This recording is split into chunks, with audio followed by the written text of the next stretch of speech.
Hello ladies and gentlemen, this is Shikaraki and this video is not for human consumption. After escaping Helgen, it's a quick jog down to the Guardian Stones. Here we can see that the game is, indeed, set to legendary difficulty. In any case, we're hitting the Mage Stone because leveling up destruction takes forever. After hitting the Mage Stone, we're heading west down the river until we open into Lake Ilinalta. After the first two small islands, there's a sunken Nordic ruin. Unfortunately, these ruins are guarded by a pair of slaughterfish. Juking in and out of the water causes them to rush the shore. If lucky, they'll beach themselves for easier kills. This time they stayed underwater, which means roasting them with flames and bonking them with the warhammer. Yes, flames do cook fish underwater. Boiled slaughterfish is not on the menu, though, as we dive underwater in order to collect Nordic barnacle. There should be 9 of them located around the ruin. If dodging the slaughterfish, 8 is good too. Most are inside, though there are a few clusters on the pillars and etc. Next, we head east back up the river. At the first waterfall featuring salmon jumping from the water, we're positioning ourselves on the rocks in the center. Then we're activating Voice of the Emperor to, essentially, dynamite fish. After hitting the Imperial racial power, immediately wait 24 hours. Not only will this help the flying fish settle, yes, they do get places, but it will refresh Voice of the Emperor. Jump into the river and collect the floating salmon and roe. Since the fish, literally, go flying, there isn't a set amount of roe to collect, unless the Dragonborn decides to backwards river jump to collect them. Upon arriving in Riverwood, we meet Faendal, who wants us to frame Sven. However, we're going to take the letter to Sven. Why? It's simple. Sven's house is filled with the flower of love. The rose. The stinking rose, that is. We're after his garlic. Next, we head across the river and grab the flawless emerald from the deer skeleton and kill another deer so that another flawless emerald may generate from the corpse. That's how geology works, right? Had to look that one up, but it's no matter because we're looting Riverwood. And by looting Riverwood, it's snatching all the vegetables from the farms and barrels around town. Of particular note are the vegetable soup ingredients, cabbage, potatoes, and most importantly, leeks and tomatoes, which are more rare.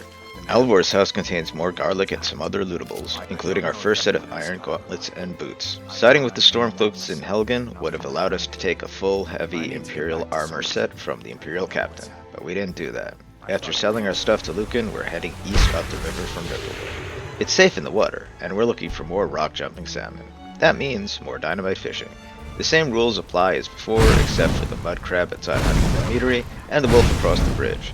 Their proximity can, and often does, prevent waiting, and sometimes they aggro against the Dragonborn. Luckily, the White One guards are able to help take care of these hassles. However, that's not even as chaotic as Huntingbrew can get, as there's a random spawn location somewhere nearby. Past Huntingbrew Meadery, there are a few more areas where we can collect salmon roe, and sometimes that salmon roe comes in a supply crate as a flying fish. Tell Ayla to shut up while collecting vegetable soup ingredients from the farms outside of Whiterun. Then it's off to Whiterun itself to collect some Nordic barnacle from beneath a bridge heading to Dragon's Reach. These are very likely not going to respawn as Dragonborn frequently visits Whiterun, which prevents the respawn timer from ticking over. Catless Farm is the next destination for our soup-making endeavors. Loot the farm for noms and store the potatoes in a container. Check to make sure the dead kid is actually dead and not just sleeping in the stables to avoid work. So Catlip Potato to become friends with the farm, which will allow us to loot with near impunity, and, most importantly, acquire alternative methods of conveyance. Inside Catless Farm is a great place for vegetable soup ingredients. It also contains Idar cheese wheels for Elsewhere fondue, and garlic for our power potions, and alternatively various stews made of beef or venison. Accidentally steal a potion from the shelves. Leave stolen stuff upstairs and bolt out the door. Flee to the horse, which you can now borrow from giving Katla a potato earlier, and escape down the mountain. Fast travel to Whiterun and change jurisdictions and still be in combat somehow. As a bit of a note, hired thugs never showed up during this run, so stealing from a friend first may preclude them from spawning. Not sure, could have just gotten lucky.